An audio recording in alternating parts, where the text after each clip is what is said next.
Many grandparents want to help their grandkids with college, but don't realize that they're accidentally harming their financial aid eligibility. We'll discuss how to properly structure ownership of the 529 and how to ensure that the opportunity to maximize financial aid for your grandchild is there.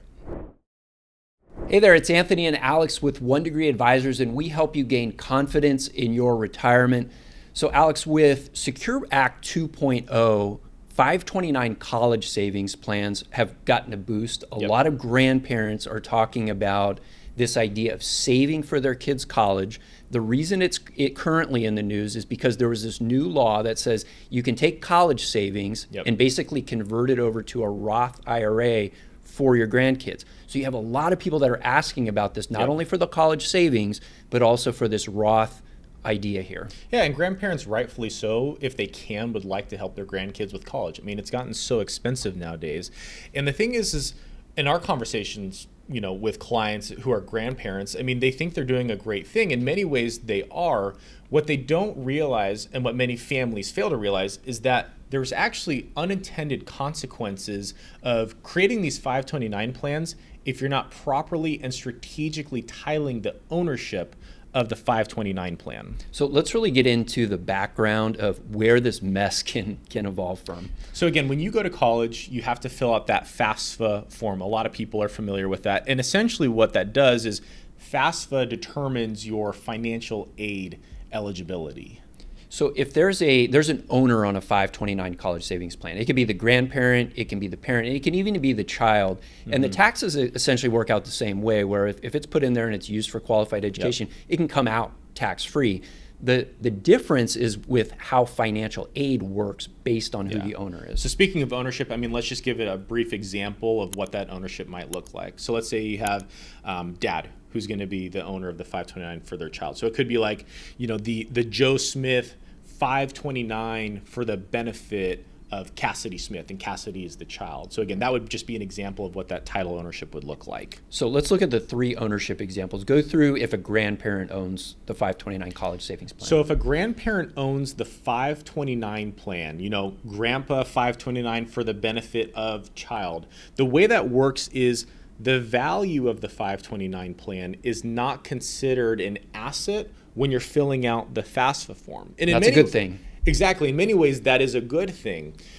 The trouble, though, is that when you distribute funds from that 529 plan to the child, a grandparent-owned 529 plan to the child, the amount of income that they receive from that 529 is considered student income. And on FAFSA forms, student income is treated very harshly, more harshly than, let's say, a parental asset. And so again, that's an area where grandparents think they're doing the right thing. They send money out to the grandkids, but it could have an unintended consequence when they later fill out FAFSA to find out, what their financial aid could be. Okay, so how about a parent-owned? On a parent-owned 529 plan, the value of that 529, I believe it's 5.64% of the value is counted against you on the FAFSA form for your expected family credit, aka how much money you get. Okay, how about student-owned? As long as the student is a dependent of the parent, it's treated the same way as a parent-owned 529 plan. And the thing is, in all this, it's important to remember that what FAFSA does is they're looking at 2 years prior income. Right. So let's say you're going to school in 2023 through 2024.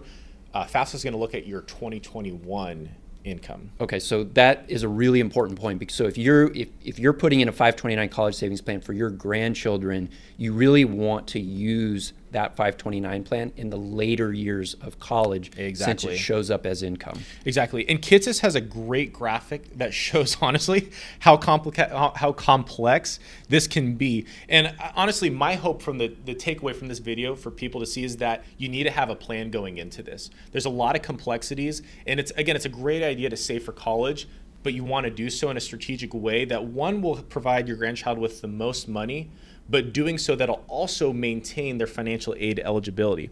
So again, if you want if you're a grandparent and you want to maximize the money to your grandchild and not disrupt their financial aid eligibility, like you mentioned, it could make sense to use it in the later years of college. So if they're going to go to graduate school, You may want to use it in the later years of graduate school.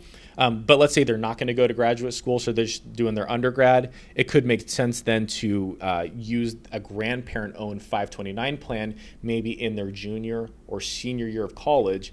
And then maybe you have like a parent-owned 529 plan.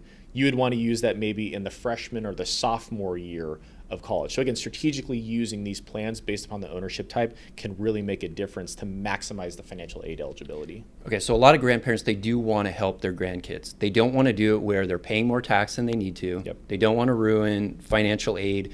Helping in college is one way.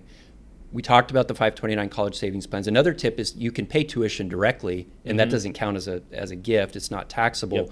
We also posted a video recently on how to gift money to the next generation or 2 generations down without paying tax. We're going to post that video up here. If you'd like to learn how we can help you gain confidence in your retirement, including helping the next generation, visit our website at onedegreeadvisors.com/get started.